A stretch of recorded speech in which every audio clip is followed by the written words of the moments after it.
You're listening to Ideal Practice, episode number 89. And I've got a treat for you today, my friends. You get to meet an amazing woman whose approach to private practice beats anything I've run across yet. And even though her practice revenues are already at $2.5 million and growing, I think she'd tell you that she is just getting started. Today, you get to meet Soribel Martinez. So, stay tuned.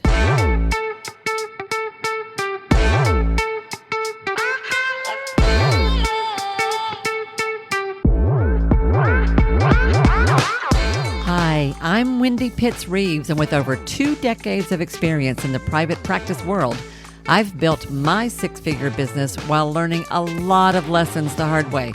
This is the first podcast that shows you how to apply the principles of energy, alignment, and strategy to build a practice that is profit-centered, but people-forward. This is the Ideal Practice Podcast. Hey, everybody. Thank you so much for tuning in. Welcome back to another episode of the Ideal Practice Podcast. This is your host, Wendy Pitts-Reeves, and I am thrilled to be hanging out with you guys today because it's been a week, my friends. I don't know about you, but it's been kind of crazy. If, like me, you've ever worked in a hospital, many of you will recognize this and you will know exactly what I'm talking about here. I had one of those days a couple of days ago where I found myself asking, what the heck is going on? Because all around me, there were crises of one kind or another, some serious, some not as serious, but affecting lots of people that are in my world in lots of different settings. And enough so that I found myself warning people by the end of the day to be kind of careful when they were driving that day, because I kept telling everyone, the energy is wonky today, y'all. I don't know what's going on. And then when I got home that evening after dark and pulled into my driveway and noticed the moon, I was like, oh, yeah, that's right. It's a full moon week. Well, no wonder. So it's been a full moon week. And let me just say that when it's like that, it makes me really happy to come here and hang out with you guys where things feel a little bit more, normal. Anyway, I hope you're doing all right. I hope you're having a great week. I hope life is good for you. I have got a treat for you today, my friends. Oh, my Lord. Let me tell you about our guest today. Today, I told you get to meet Soribel Martinez. Soribel is a licensed clinical social worker in Connecticut. She's an influential leader in the mental health sector there. She's the CEO of a huge counseling practice called SMP Psychotherapy and Counseling. She was born in the Dominican Republic, and she was a U.S. immigrant at age 12. Her journey from a school social worker to a visionary business consultant showcases her resilience and her strategic acumen. And when you meet her, you'll see what that's all about. She innovated the MDPP framework, which propelled her practice to over 11,000 clients. There's a story there that you're going to want to hear. She is an adjunct professor at Post University and a member of its management advisory board. She's also an accomplished author. Her memoir is called Unbreakable. She's got quite a powerful personal story as well. And she has a new book that's coming out that you'll also be hearing about in this interview. Soribel epitomizes transformative leadership and empathic mentorship.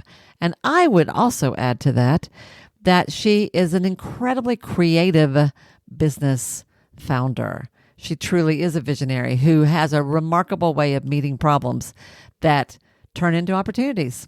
Funny how that works. So you're really going to love this. It's a very high energy interview. It's very different than a lot of what I typically do. I found her delightful in every possible way, and I think you will as well. So with that, let's get into the interview. All right. Hello, everyone, and welcome back to Ideal Practice. You are in for a treat today, y'all. You're going to hear a story that you have never heard before. I guarantee you this is going to be unlike anything we have covered yet on this program. And I think you're going to love it. It's going to be great. You've already heard a little bit in the intro about how outstanding and unusual my guest is today. So let me bring her on and let you say hello to her. Say hello, Soribel. Say hi to everybody. Hello, everyone. Welcome to the program. I'm so glad that you were willing to take time out to do this with me today. I know you've got a lot going on. You're a busy woman. I'm a busy woman. You are. Yeah. You're right about that. So, Soribel, start us off by telling us a little bit about, let's just start with the simple stuff. Where are you? Who do you serve? Who do you help? And how do you help them? Let's start with that. Let's just sort of set the stage. Yes. So my name is Soribel Martinez. I'm a licensed clinical social worker. I am also a business coach for other private practice owners who want to build $1 million and beyond in their private practice so they can have more impact, more revenue, and profit. I am in Connecticut. I am originally from the Dominican Republic, but I live in Connecticut since I was 12. And you have a very, very active and large and growing group practice right now. Yeah. So tell us a little bit. I really want to dive into the juicy stuff about your practice because you are crafting, building, teaching people how to build a multi-million-dollar practice, which is just right. That's not language we're used to hearing. Tell me a little bit about, let's just start with like what got you into why social work for a woman who thinks the way you do. Why did you go into social work instead of some other kind of industry or business? I'm kind of curious about that. Yes. So since I was 7 years old, I knew that I wanted to help people. I knew I wanted to write books. I knew I wanted to become a philanthropist. I wanted to help people. That's always been since I was a little kid. However, I also wanted to be a businesswoman. And I think I got that from my dad. He had his master's in business administration back in DR. And I don't know, I used to admire, like what he was doing. And I just wanted to do that. So early on in life, I decided that I was going to become a psychiatrist. And I went to medical school for 2 years. But the truth is that I didn't like medical school. I really didn't like it. I quit.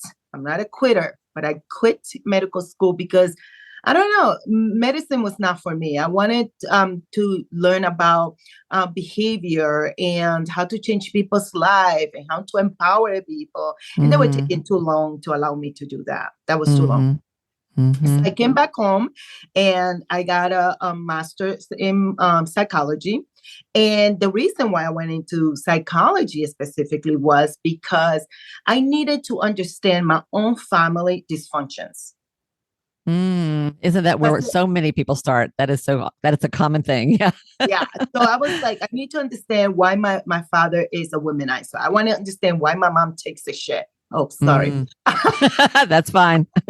I wanted to understand all of it, right? And because I know that behavior is inherited, I wanted to make sure that I was not diving into the same generational trauma. And I wanted to make a change in my life. And I wanted to help others to make a change in their lives. So after that, I went for my master's in business administration. And then finally, I got my master's in social work from USC. 3 masters. I got psychology, MBA, social work. When you told me this before, I thought, so you are obviously an overachiever. Let's clear that. A little bit. A little bit. A little bit. I have 2 undergrads, biology and psychology. I decided that I was going to work helping people change their lives. And so they don't have to also repeat the mistakes of their family, of their parents, of their great-grandparents, right? That we can make a difference. And I think that we were created to make a difference, to change our generation so the future generations can really benefit from something else. So that's how I decided to be in therapy. I knew at some point I wanted to be a business owner. However, I have some, challenges along the way with my health, 2 brain aneurysms and brain surgery. My son was young, but the time came. Wow. So you have been through a lot. I've been through a few things. You've been through a lot. Yeah. And you said you came from the Dominican Republic at 12, I think, is when you came to this country. Yeah. Right. Yes. So all the issues that go around immigration, which is not a small thing either. Yes. Illness, family difficulties, lots of tough stuff. And being the kind of person that you are, you're like, yeah, we're not going to keep this going. We're going to fix this and figure out why this happens. And I want to solve it for myself and I want to solve it for other people, which I love and can totally relate to. A lot of people who go into mental health in particular, that's their backstory. Often that's the case. So you told me that when you decided to go into private practice, you were a school social worker in Connecticut, Yes. right? Yes. Yeah. And we're gonna tell me about that decision. Like, I'm just gonna do a little work on the side, is what I remember you saying, Yeah. something like that. Yeah.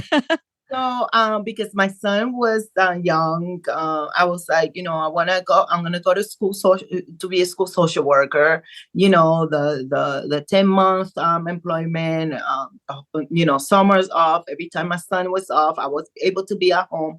So, as a single mom, that was something that helped me. Yeah. However, as a school social worker, although I was making great money, I'm not the typical social worker that started like a $42,000.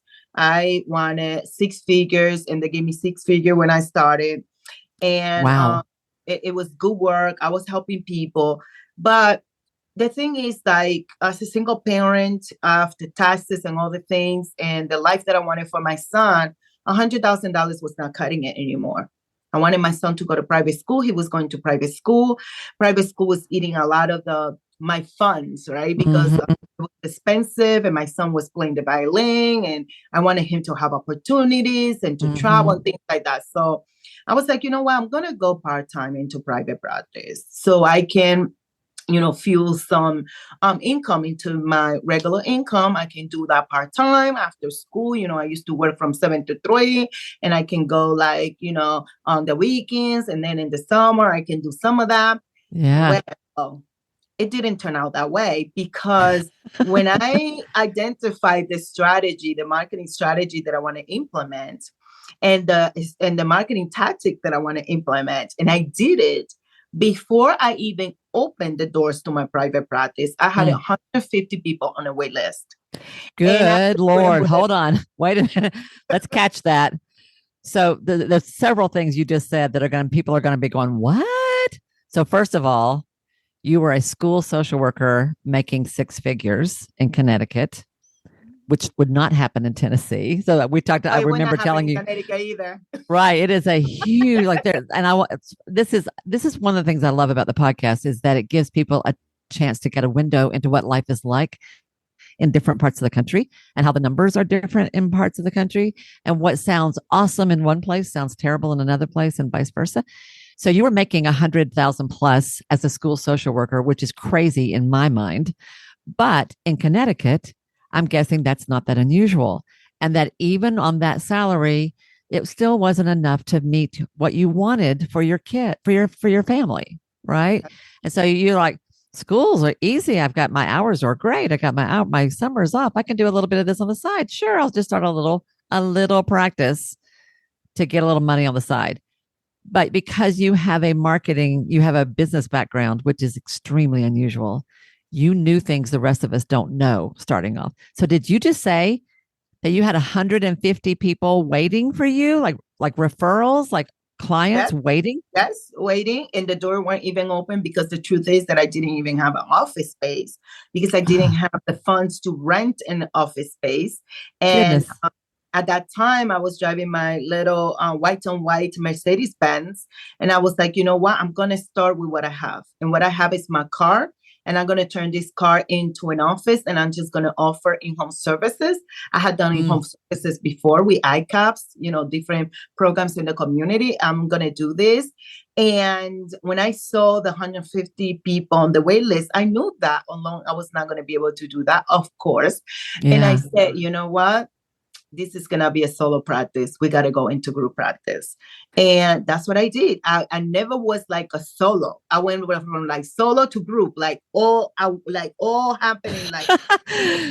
So this is brilliant. So you're saying that when you started your practice on the side around your full-time job, you couldn't afford to rent an office. I'm sure, like, y'all, when you hear about salaries in Connecticut, not only are salaries higher, so is the cost of living. Everything's Yeah. a lot higher, right? Everything's like gas is higher, everything's higher. You couldn't afford to rent a space. So you're like, fine, I'll just take my car will be my office. I will go to them, which is incredibly unusual and smart. And I can see why that would automatically make you stand out right from the beginning because nobody does that. In-home services are, I've done some in-home work early in my career, but it is a very rare thing because it's very time intensive and it can be a little scary sometimes depending upon this, what you're going to. But you took it to them. So did you, can we dive into that a little bit and tell me how, and so you said that you had 150 people. There's no way you can serve that many. So you immediately started hiring people to meet the demand right off the bat. Right off the bat. So I never was solo. I was like, Ever. Before I started to open the doors, I had the people waiting. Then I was like, oh my God, here are the possibilities. Like, why would I even stay at this job when there's a possibility of this situation? So what I did was I left my job. I gave my 4-week notice and I said, I'm leaving. And people were like, you crazy. How are you going to leave a school job? Like people died to be in the schools. Yeah. And, my situation was very different because in Connecticut, social workers begin like around $43,000, $43,000. Oh, okay. Yeah, that's the start. But I negotiated. And I was willing to walk away from it if they didn't give me what I want. So, and I asked you a little bit when we met the first time. I asked you a little bit about your background, and I know that you've done all kinds of things. You've worked inpatient, outpatient, IOP, intensive ERs. Like you weren't new at this. You came with a wealth of experience and background already. But so the average salary for a school counselor is not, or not counselor, a school social worker is not 100K. It's 40, 50. Okay. But you negotiated all right off the bat. So you are something else. Okay. I'm a wow. business. Yeah. So I can see why people would look at you and like, why would you leave this? That's a pretty cushy job then. Okay. Yeah. So, so I gave my notice and I went into it full time. I hired people to go into people's home. 3 months later, I found a woman that was renting me like her office, like $20 per session. And I was growing so fast that 1 month I paid her $1,100 for rent. And I was like, hell no, I'm not gonna pay you $1,000 when I can go find a place. Like this is gonna be the last month that I'm gonna do that. And I remember in that March, I went and got me an office. And I furnished the office and we continued to do in-home. And I used to go to my office only 2 days a week because then the in-home became a thing, right? And it was growing and we were doing wonderful work in the community. And then the pandemic hit. And that's when we turned into telehealth. Oh, wow. Yeah, an in-home service wouldn't work very well with the pandemic. No, it didn't work at all. Wow. So when did you buy a building to start an office or did you were renting in that space? I rented a space and I used to go to my office in Danbury 2 times per week. And the rest of the week I used to do home services in home, me and other therapists. Okay. Were you in the beginning, were you serving a particular population or a particular problem? What was your focus? What was your client focus? My marketing focus is women and families. Okay. We do serve men, but my knowledge tells me, since I graduated high school, all I've done is human service, mental health, social service. I never done any other job but this work. So I knew that women are the one that usually look for these type of services for the family. It could be for their son, for their daughters, for themselves, for the husband, for the grandpa, for the grandma, for the niece, for the nephew. So I was like, you know what? This is a great strategy for me to position myself. And it has worked. And I'm not going to change it. It's just worked perfectly. Yeah. You're right. Mamas are the ones who go get the help for everybody. Right. You're absolutely right about that. That's true. So I'd love to know, I think everybody's going to be asking this question. How the heck did you have 150 people waiting for you before you ever opened your doors? Like literally, how did you do that? Because that's such a crazy story. It is because what people think that may not work has worked very well for me. And I think that one of the things that we need to keep in mind about our businesses is not just about tactics and strategies. It's about our mindset. We Yeah. have to develop a business mindset. Because what I find with therapists with us is that we were not taught business in school. We were taught that we are here created just to help people. We there is an understanding out there that therapists are poor, Yeah. that we are offering our client services that we should be getting ourselves. That's what I hear all the time. Like, oh man, I don't make that much. I should be applying for this, and that, just like my clients, right? And I wanted to break with that stigma. Yeah. And what I did was I created a marketing strategy. My strategy was to break the stigma of social services and mental health services in the community, that people can have access to these services, right? No matter what. And so I decided that I was going to have a website, and I decided that I was going to use Psychology Today. And that I was going to do some traditional marketing. Those were the three things that I used initially. A website that I got, a one of those pre-made websites. Like Squarespace, something like that. One of those. I used to pay monthly, and then Psychology Today and traditional marketing. So when you say traditional marketing, what do you mean? What was included in that? So in that, it included for me developing relationships in the community with the doctor's offices, with local communities, right? And people, bringing material, letting them know what I was up to, connecting with the people that I knew already in my network that I was going to be doing private practice. And honestly, I really didn't think I was going to have as many people on that wait list. I was thinking. So did you, well, I'm thinking a lot of people have a website and a Psych Today profile, but that doesn't bring in 150 people. But what you just now said so casually is not a casual thing. You marketed to doctors' offices, to community organizations, I'm guessing, to people that you knew. And were you taking them brochures or business cards? Were you taking gifts to people? Did you have lunch and coffee with folks? Were you just saying, hey, this is coming, I'm going to be opening, I'm not there yet, but I'm going to be, is this like you were sort of like the pre-sale in a way? Is that what you were doing? So what I did, the first step that I think we need to do is we have to have an intention. We need to understand and we need to identify what we really want, right? A lot of times we are too vague in what it is that we desire and our goals and the things that we want to accomplish. And one of the things that I'm good at is like when I want something, and I'm going to be very specific in what I want, right? After that, I picked my strategy. The strategy that I was going to use was to allow people to know these services are available to everyone. There's no stigma. I can go to your home, or I can do this for you. You don't have to leave your house. If you have 20 kids and you can't leave because you don't have transportation, I'm there. And then I created a very intentional, not just one Psychology Today profile. I have various of Psychologists Today profiles. Oh, that's interesting. Okay, tell me about that. I have few Psychology Today profiles, and even for the people that I hire, they don't only have one Psychology Today profile; they have one or two or three Psychology Today profile, and they're written in very intentional ways to trigger Google, because that's where it shows up in Google. So we do that. We just don't write generic copy.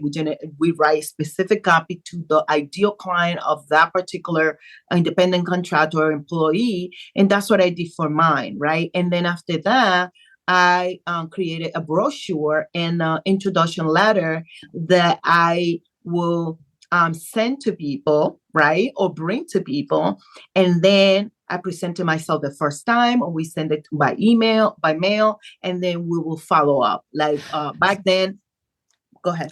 I want to ask a little clarification.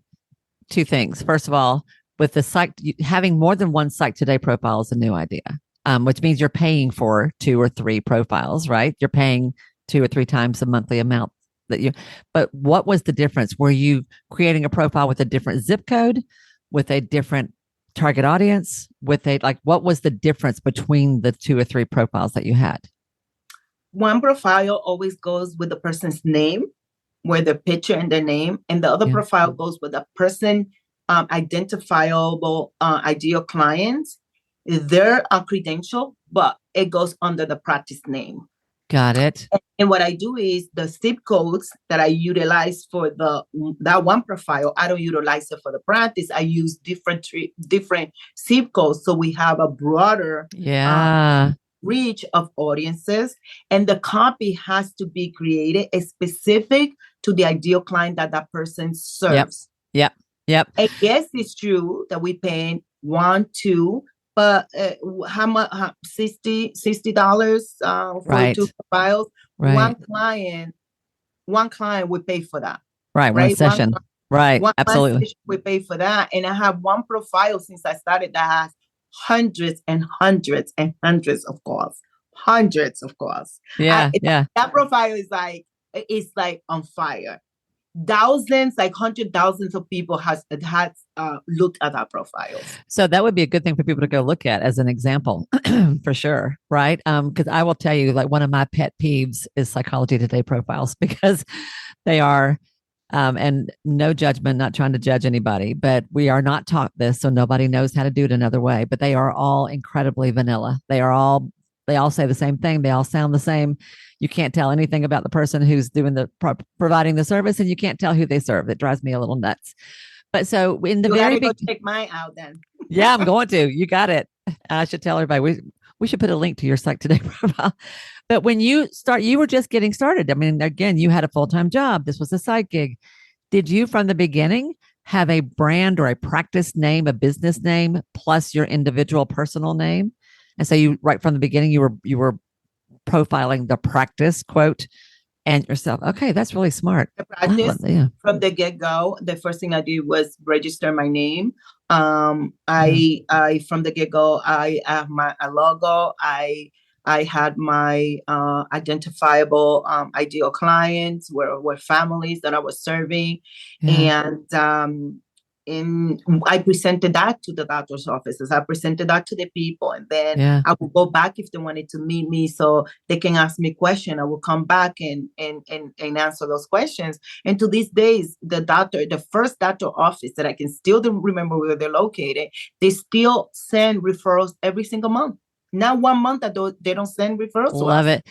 So that was my second question. When you went around to doctor's offices, for example, were those cold calls? Did you just walk in the door and talk to the receptionist, or did you call them in advance? Did you know somebody in that practice? Like, how did you do that part? Because I also try to encourage people to do that, but it's scary for people. They have a hard time with that. So So some of them we will send material in advance in the mail, and then we will follow up with them with a phone call. Back then, my secretary was doing like 5 hours a week. You know, that's very little, like 3-4 hours like that. Then she will follow up, and then she will schedule an appointment if they wanted to meet me, and I will go and sit down with staff and explain about my services. So I want to show you just did something there that's brilliant that I don't know that people will catch. So did you have an assistant right off the bat even before you had an office, before you opened your practice? Did you have an assistant who was making calls for you? That was helping me. Yes. Mm-hmm. Was it somebody local that you knew, or was it like an online VA, something like that? No, it was somebody local that I knew. I was paying her, those small hours until we started. And as I grew, I continued to hours, and then, the rest is history. So from the get-go, I have never done anything in my practice that's not but be the genius that I am. Do therapy and being a business owner. I don't do anything. I've never done billing, credentialing, answering phones, none of that stuff. You have somebody else do. So that is also unusual that you were in building mode, and you said, I didn't feel like I couldn't afford, unquote, to rent an office space. So you were going to people and all that stuff. But yeah, by golly, you made it a point to, quote, afford to bring on a team member from the very beginning who helped you get the word out. And I'm going somewhere with this. You had this person call the doctor's office, mail something, call them, follow up and ask them if they would like to meet you. And if they would, then she or he would set that up for you. So there's a little psychological bit to this that most people are not going to know that I want to highlight. When somebody, which is an unusual thing and it's brilliant, when someone else introduces you, it automatically elevates you. It automatically makes you, it heightens your credibility and it elevates your importance in a way, your perceived value. So when you have an assistant who sends out the letter and the brochure or whatever, and an assistant who calls and follows up and goes, she's awesome. She's going to be launching her practice soon. She's about ready to start seeing people. Would you like to meet her? Sure. I'd like to. Who is this person? Right. It automatically, and I'll tell you where I learned that was running for office. I learned that running for office. If I had someone go with me knocking on doors and they introduced me to people as a candidate, it automatically elevated me in a certain way. Yeah. And that's one of my goals. Yeah. And one of my goals from the get-go was to establish myself as a leader in the community. And one of the things that I find that therapists struggle with a lot is they don't want to talk about themselves, or they feel uncomfortable other people talking about them, who they are. We feel uncomfortable, quote unquote, bragging about who we are and all these things. And what I found is that we need to position ourselves. We need to be in a position of leadership, right? We need to be in a position where people say, I want to go to her because she's a leader. She's doing something. Even your clients will look at you differently when you are engaging in certain type of behaviors to attract them to be your clients. And from the get-go, my purpose was to establish myself as a leader in the community, as the go-to practice in the community. That's my goal, and that's still the goal. And we still practicing some of the things that I practiced day number one. Because it works. Soribel, this is so cool. You, from the beginning, wanted your practice to be the go-to resource in your community. From the beginning, you wanted to be the place. So that I love that, because that's exactly how I started my practice as well back in the day. When I started a group practice, I wanted it to be the place that everybody thought of first. But I wasn't coming at it from a bragging point of view. It was like, I want to help. I want to, no matter what you need, I want our place to be the place that does that. And that has served you well, hasn't it? That leadership has served you well. Yeah. Yes. And I think that we need to build a mindset that I hear a lot of therapists say, I'm just a therapist. And I'm like, what does that even mean? You are just a therapist. Yeah. That vocabulary doesn't highlight you are a business owner. You are a leader. You have knowledge. You are an expert. You are a person that has the potential to change somebody's life just with one word. And you think you just a therapist because we were made believe. This is why we have to change the mindset. We have to switch that little chip there that says, I'm just a therapist. I'm just here to serve. I'm supposed to save everybody else. But also I'm supposed to be poor. And if I don't have a husband who gives me insurance, then I can't, you know what I mean? Like those type of conversation and a mindset, it will keep people away from really building a business. Yes. I have a business. I'm building a company. I'm building a kingdom. I'm building a legacy. I'm building something humongous that will impact the life of a lot of people. So when you say that to yourself, you go from, I'm just a therapist, to I am a leader. I am here to change people's lives. I'm here to provide job opportunities to others. So we need to shift the mindset that we are just a therapist. Being a therapist is one important duty in this society. It's not just a therapist. We change lives. We change mindsets. We save marriages. We save kids. We do so much, and we are just therapists. And we need to shift the mindset, because when we shift our mindset from this idea that we are just therapists to a business owner, you make different decisions. You're no longer going to allow yourself to be answering those phone calls. There's no need. Hire someone to do 1 hour per week if that's what you can afford. 2 hours per week. It's okay. Then you can add more hours as you continue to grow. Right? So I think that what has helped me is that I am not your typical therapist. in the sense that's an understatement. Yeah, well, in regards to mindset. Yeah. I am a business owner. I am a CEO, and I position myself as such. Yeah. And you feel really strongly about this. I think we need to take the word just out of our vocabulary. I'm not just anything. I love that. And I 100% agree with you. 100%. So you have a you're in seven figures in your practice at this point? Yeah, over 2.5 we made 2.5. Awesome. Y'all listen to this. So today I know that you're doing all kinds of things. You've got, you're still doing the in-home person bit. You're doing telehealth. And you've got like 40 something people working for you at this point? Well, since you and I met, we hired. You've hired some more. So what? You are like a rocket taking off. So how many? What's your staffing look like today? Yeah. On clinical, like 45. 45. Total. Yeah. We about like 65. Because you have what, administrative help? What kind of team do you have? So what kind of team I have? So I have two IT guys. They're part-time. They're young people.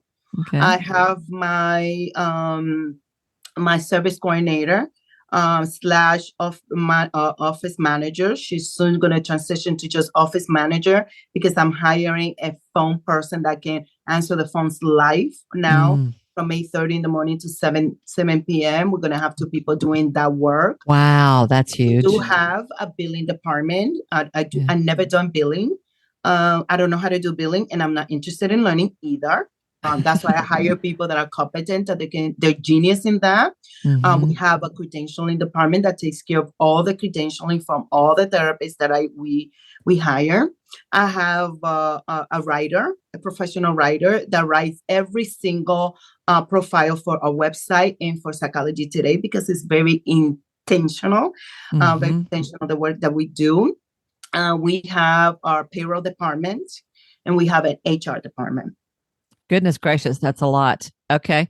Are your staff, are they W-2 employees or are they 1099 contractors, or do you have both? I have both. I have independent contractors are the fully licensed people. Okay. I also have psychiatric APRNs. I also have people who do just immigration evaluations and psychological evaluations. Oh, wow. So each person in my practice works with the people that they want to work with. I don't assign just clients to anyone. People here, the first question is, who is your ideal client? And you will believe that therapists have a hard time. Every therapist that comes an interview with me, they're like, what do you mean my ideal client? Like, I don't know. I just want to help. I work with everybody. I said, well, I know we were taught to work with everybody, but who do you love working with? Yes. Put a smile in your face when you do the work. So we have, I have my accountant. I have one part-time assistant. I have a full-time assistant slash social media manager. I have my graphic designer. Yeah. All of these are in-house. These are not people outside that you contract with. These are in-house. I have independent contractors and others. Yeah. So you mentioned APRNs, which is psychiatric nurse practitioners, right? So you've got prescribers in-house. You've got people in-house who specialize in immigration, psychological evaluation. That's fantastic. And that's a niche. That's a really unique niche and probably well served in your area. And then you had, I was curious about the level of individuation among your providers. Like, do you set the rates for the practice as a whole, or how does that there's a front door that everybody walks through one way, either a digital front door or a real front door that your clients come to, and then it goes from in there, right? But you have a system for how people find you, how people pay you, that kind of thing, right? Okay. And your insurance, you take insurance and self-pay? Is it both? Do you do both? So we don't, and we take all the insurances, including state insurance. Here is Medicaid. Okay. Also remember that I have office space in New York, and we do have APRNs in New York. And we have therapists. There are not many. I'm still like breaking New York. New York is a really hard state to break through, but not giving up, as you already know. That's not an option. So yes, so everybody comes through one door, and that door they get assigned to different therapists depending on the therapist specialist and who they feel good working with. We don't assign clients that therapists are not. They're not. It's not part of the ideal client, so it has to be part of the ideal clients, the specialist. What they want to work with. We have a monthly team meeting. For independent contractors, it is voluntarily because they're not my employees. But the W-2, which are usually the pre licensed people, they are mandated to come. I have 2 part-time clinical directors. Wow, I love this. I love this. Yeah. I have two part-time clinical directors. I have 1 director for the in-home program that's called the Fifth. The Fifth? The Fifth? Huh. F-I-H-T-H. English is your second language. Let's point that out. Right. Yeah, I know. Right. Like sometimes I have. So, that is to provide services. I do have now a marketing shift officer.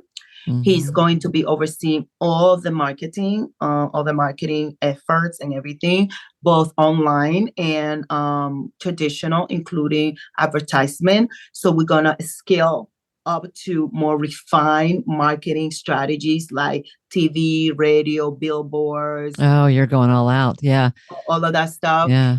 And I just hire a market manager. She's going to be our on-foot person. I'm testing that here in the Hartford County, where she's going to go and build relationship. Remember that work that I used to do back then? Yeah. Now I have someone that she's going to go build those relationships in the community. She'll be like your ambassador. She'll be your ambassador. Yes. And you have people, you've got like 2 or 3 locations at this point, or 4 or something like that, right? You're not so we have office space in Danbury, Connecticut, Hartford, Connecticut. I'm about to open an office in Bloomfield, Connecticut. We have office in New York. We still have office in Massachusetts, but Massachusetts is another state that you have to like breathe a couple times. Well, crossing state lines, instantly you're in a whole new set of rules and a whole new set of complications, I'm sure. But we're not giving up. Yeah. No, it's not in your nature, I don't think. Ever. You're smart enough to know when you need to pivot, and you will do that. But I don't. Giving up is not in your vocabulary. I got that. Yeah. It's super impressive to hear all this, and very unusual. But what drives? I think what's so significant about you is, number one, that you have this business background, so you already were thinking like that. But number 2, you are so unapologetic about what you're building. But can I ask you a question? Yeah. Who do we need to apologize to? Yeah. Who is it? For real. Is it that we need to apologize to? So we just need to show up as who we are, what we want, what we desire, what we believe that we deserve, and we deserve to fulfill a purpose. Period. So for me, it's like, actually, I don't even look at I only look at my competition when I want to see what my competition is not offering, so I can offer it. Like right now, we are working on creating a program called, and we're going to write a book as a practice called Beyond the Therapeutic Share. Oh, cool. Okay. Why? Because I believe that the missing link, in mental health is personal development. And I want to be able to give my clients the therapeutic part and the personal development part, where we can do like online courses. We're going to write, our practice is going to write an anthology. Everyone is going to write a chapter of the book. I love that. Groups, workshops, seminars. Let's get people from the share to a journey of personal development. That's We're not just healing. We're not just solving problems. We're not just fixing something that's broken. We are growing human beings here who are going to have a full and lovely life. I love that, Soribel. I love that. Such a big thinker you are. What What do you think? What are the things that not everyone who hears this wants to have an empire like you're building, but everyone who's listening to this wants to be successful in some way.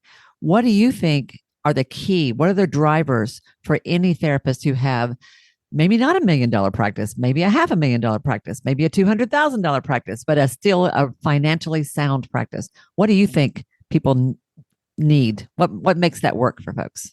I think I'm going to disagree with you. Okay. Hear me out. Okay. I believe that we all want to build an empire. Okay. But there's different sizes of empires. Mm-hmm. Maybe your empire looks like 2 therapists and yourself. Mm-hmm. And that is success for you. That's your empire. That's your legacy. That's how you feel comfortable. That's where you feel comfortable. Mm-hmm. If you want to have a $500,000 private practice, you can do that. $1 million, multi-million, 20 million, 30 million, whatever, billions. It doesn't matter. You can have whatever size of success that you desire. And every success is good success. Even the woman that decides to stay home and take care of their children, she's successful. Yeah. Right? Yeah. So for me, it's not about how big the goal is or the dream is. For me, it's me helping you understand that your vision is important. And if for people your vision is supposedly quote unquote is small, that is a huge vision because your vision is important to the world. Yeah. Your mission is important to the world. Your purpose is important because that potential that we have inside of us needs to be brought to the world, right? Right. More concise, smaller, whatever you want. Right. Concentrated. Your ideal practice. Or whatever. This is my ideal dream. Yeah. This is my ideal dream. Maybe your ideal dream is different. But it is your ideal dream. And I think that, and I believe that everyone deserves to have exactly what is ideal to them. Right. Whatever that looks like. Yeah. Yes. And you're really hammering home the importance of mindset, how you think about success, how you think about what you bring to the table. But you talk about marketing a lot. And you have a completely different approach to marketing. It's very creative and it's multi-level, multifaceted, right? What do you think what's the mistake that too many therapists make in private practice when it comes to marketing? What do you think, where are they tripping themselves up? Thinking that they don't need marketing. That they don't need it at all. What brand? Yeah. What brand? Yeah. Even the dollar store has a brand. Mm. Every clothing that you wear has a brand. Mm-hmm. Everything that you use, from the headphone, from everything, the hair color, everything has a brand. Mm-hmm. So therapists, we believe that we don't need a brand, that we don't need to market. And that is something that hinders us. I get people applying all the time that have their own private practice and they want to work and supplement their private practice with work that I will provide to them. Why? Because they don't think that they need to market. They think that word of mouth is sufficient, and it's not, because it's not predictable. Yeah. Nothing that is predictable is going to get you the success that you want. Now, there's different levels of marketing. Of course, if you want a more like chic, like a smaller boutique kind of thing going on, well, you create a marketing strategy and a tool and a tactic that will fit that. Mm-hmm. that you're trying to accomplish. Mm-hmm. But everything that you have is because somebody marketed and somebody said, I have something that you need. Yeah. But we are no different, but we think that we're different. We think that we shouldn't market because we shouldn't have a brand. You need a brand. You need to market it, because even that small practice that you are building, you must have an exit plan for it to sell it. Don't just close it. No. Sell it. You listen to that. Okay, I'm going to put a pin in that. That's practice that you've got, whatever size it is. You need to have a plan to sell it. I wish someone had told me that when I started my practice, because I did not know that until it was almost too late. Right. So that's a powerful bit of advice right there from the beginning. be thinking about your practice as something you're not just going to close when you It's a retire or you business. move into something else. You sell it. Yeah. You sell it. And Yeah. if you made $100,000 from that practice, you're Yeah. successful. Yeah. If you sold it and they give you $20 million, that's also successful because that's what you wanted. That's Yeah. what you desire. So so from the get-go, have an exit plan. I know what my exit plan is, right? Mm. I have two exit plans, right? One exit plan is my son wants to go to medical school. He wants to become a psychiatrist. One exit plan for me is to pass it on to him. Mm. If he chooses not to go on that path, then I'm going to sell it. Okay. Right? Okay. So you need to have an exit plan. You can't Yeah. just shut down or close down something that you worked so hard for. Yeah. Sell it. Even if you make $25,000 from that. Yeah. Yeah. If you don't want the $25,000, send it to me. I know what to do with it. If you don't want the 25,000, send it to me. I know what to do. I know what That's to do with great. it, right? And So what it's does a brand mean for private practice? Because you're right, Dollar General, I can see that. McDonald's, I can see that. But what's a brand when I am a solo provider renting an office space in a big building in some city somewhere? What does a brand look like for me? a brand is about your messaging. Okay. What problems do you solve? Yeah. How do you help people? And how do you help them? What do you help with? And what did you help with? And how do you help them? Mm-hmm. It's creating that message that, for example, the messaging of our practice is that we empower women suffering from depression and anxiety to build meaningful relationship with their loved ones. So we want to help them reconnect with their purpose, find who they are. If they're depressed, to help them out. If they have sexual relationship problem, whatever that is, we are empowering women. And even when people come because they apply to my practice, and you ask them, "What do you think about Soribel practice?" It's empowering, because I'm not just empowering the people that we serve, but I'm empowering the people that come and work with us. I want them to be the best that they can be. Correct? Yeah. So a brand is about your messaging, who you are. It's not about building. It's not about building. I mean, remember where Amazon started their business? Remember where they started? I actually don't know. Yeah. They just had a message and how they were going to solve a particular problem. And they were the solution to that problem. Become the solution to somebody else's problem. Stop serving everybody. You cannot serve everyone. Pick people call it a niche, but I call it your specialty. What do you specialize on? What is your genius, right? I'm a genius, inspiring, motivating people, writing books, getting people out of their heads and getting into movement, right? So I want to only do the things that I am a genius. I don't want to do it. I don't want to do billing. I don't want to do the marketing. I don't want to do it. There's people out there that the universe gave them the purpose to be the person that's going to help you grow your brand. Yeah, you're saying stay in your lane, do the things that you're good at, and bring on other people to do the things that you're not. Focus on what you're good at. And I really want to highlight what you just said. You can't serve everybody. Oh, you can't. So be the solution to someone's problem, but which problem do you want to be the solution to? And I agree with you. It is hard. I have so much trouble. That's not the right language. It is one of the biggest obstacles or challenges that my coaching clients have is identifying their specialty, what they want to be known for, who they really want to serve, who they love in their clients. Absolutely. Yeah. Yeah. So your brand is what you're known for, is how I think of it. Yeah. Yeah. Think about this. Yeah. When I was diagnosed with 2 brain aneurysms back in 2009, I was like, my doctor called me and said, Soribel, my primary doctor, the MRI came back, you have 2 brain aneurysms and we need to plan for treatment. When I went to his office, he told me, well, I'm a general doctor. I don't do brain surgeries. He's a general doctor. He stayed in his lane. He was like, I can't help you. We need to find someone that specializes in this. Yes. And after seeing doctors in New York, Ohio, Florida, Connecticut, and Boston, Wow. I found Dr. Karushi. And you know what I liked about Dr. Karushi? What? Dr. Karushi lived and fed his family by repairing brain aneurysms. So should I go to a general neurosurgeon surgeon or should I go to Dr. Kurushi that in and out? That's what he does every day of his life. Yeah. Yeah. Right? Well, but let's be realistic.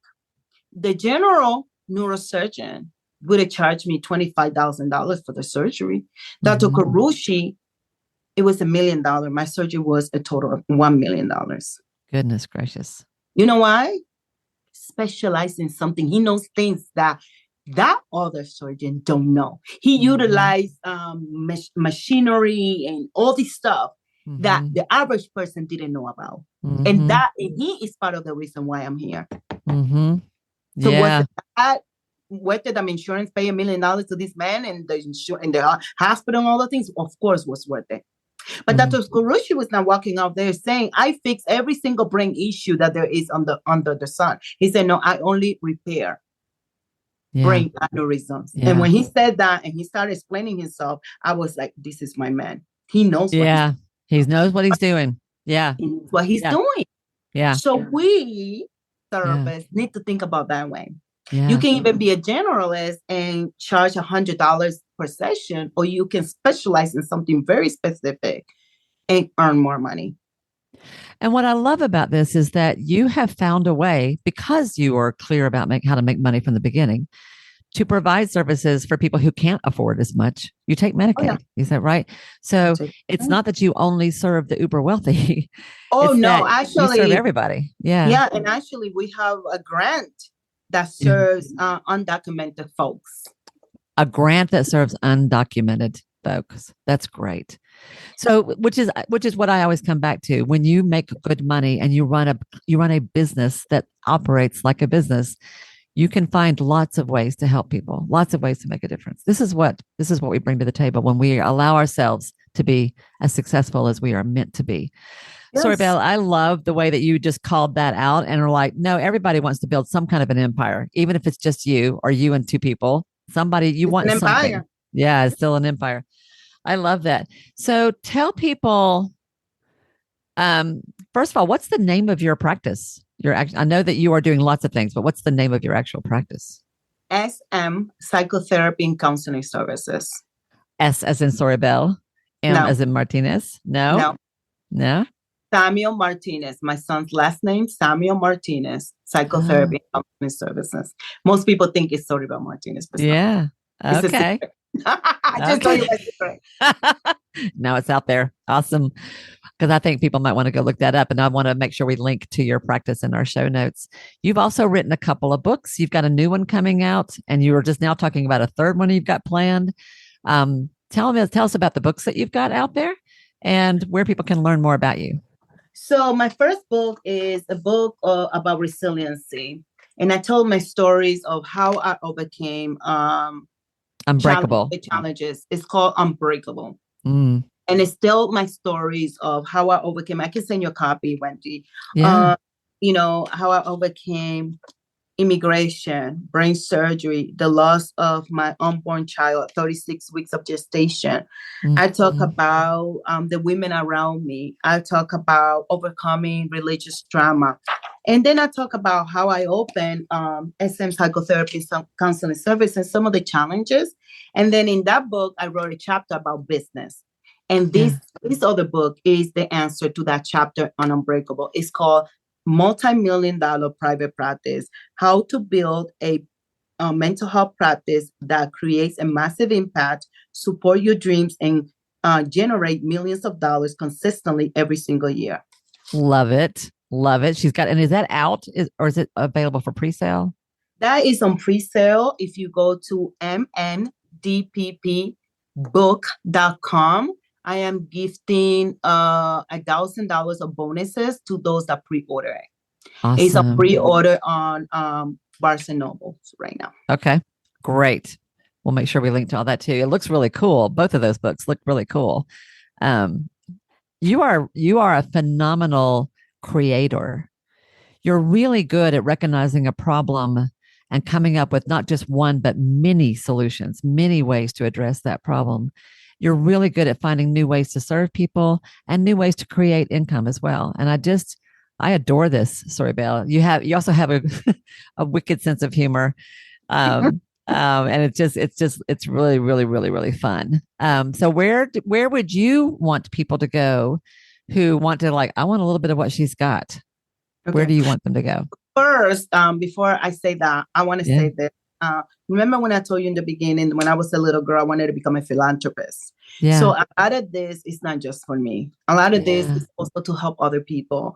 Yeah. We have a nonprofit organization called JC Precious Mind Foundation in the honor of the baby that I lost at 36 weeks of gestation. And what we do is we offer all services, financial, school, education, therapy, everything to children in the Dominican Republic suffering from special needs services, Down syndrome, autism, etc., etc.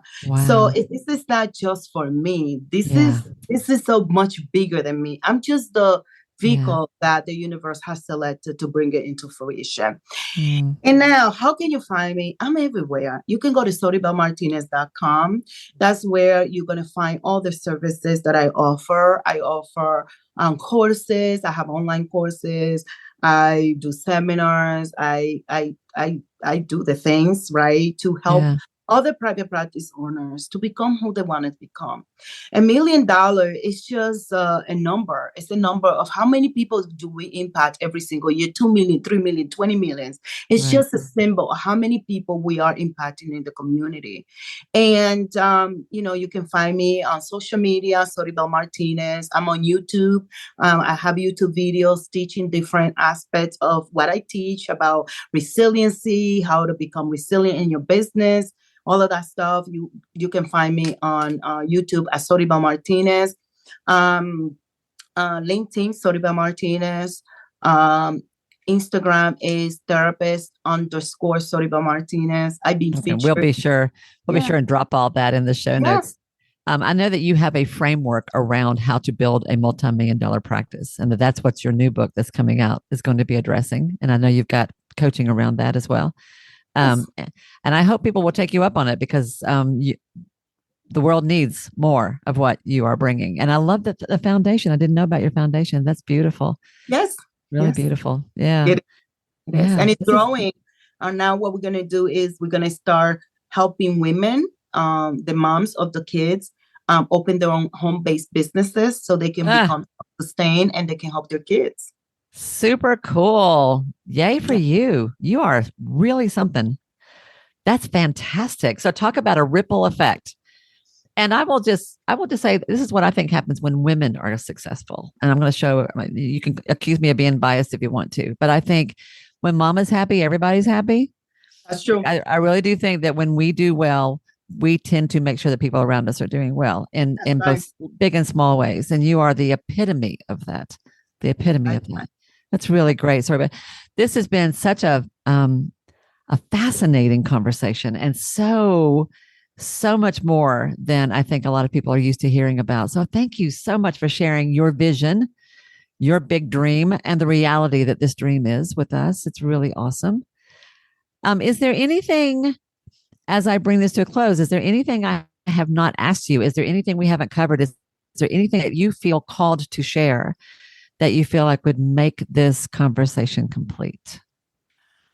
What I want to say is this. I know that my dreams are humongous. And I also know that I am a successful person.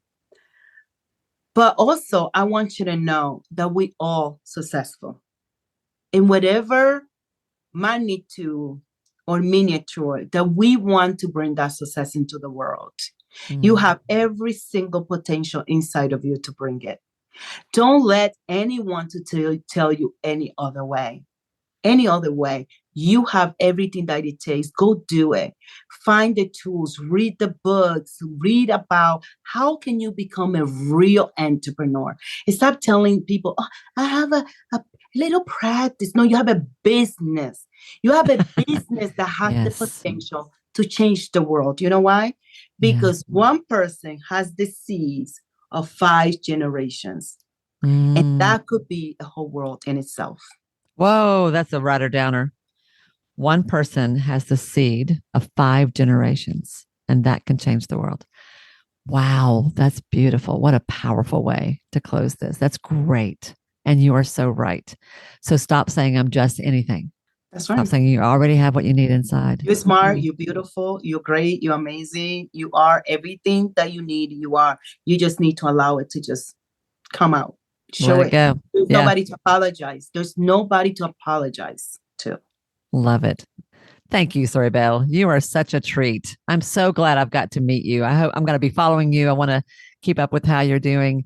And I know that my audience is going to just like soak this up. Thank you so much for being here today. This is just really fantastic. It I was a appreciate it. wonderful conversation. Thank you so much. So, y'all, I hope that you have gotten something out of this. I hope that she has got you thinking in some really new ways about what's possible for you. I hope she is stirring you up because she's right. You do have this already inside, whether you know it or not. So quit dimming your light. Let it shine, people. Let it shine. All right, everyone, have an awesome week, and I will see you next time right here on Ideal Practice. Bye, everybody. If this program has come to be important to you, it would mean so much to me if you'd be willing to take just a minute to do one or two things. First, would you follow or subscribe to the show right here at Ideal Practice? Following me helps you because you'll never miss an episode. And it helps me too for the same reason. To do that, all you have to do is go to the show page for Ideal Practice on Apple Podcasts or Spotify or wherever you happen to listen to podcasts. There, all you have to do is click on the plus sign that usually you'll find at the top right-hand corner, or click on the word follow, which will be somewhere on that page. That really is one of the most important things you can do to support the podcast and support me. While you're there, it would be extra special if you'd be willing to give me a 5-star rating and a review. And share your favorite episode with a friend, a colleague, someone you think could use this information. Could you do that? I promise if you do, I will love you forever. The truth is, you matter a lot to me, and I value your support more than words will ever convey. So if you do that or any of those things, that would just be beautiful. Thank you, sweet friend. I appreciate you more than you know. And I will see you back here again soon.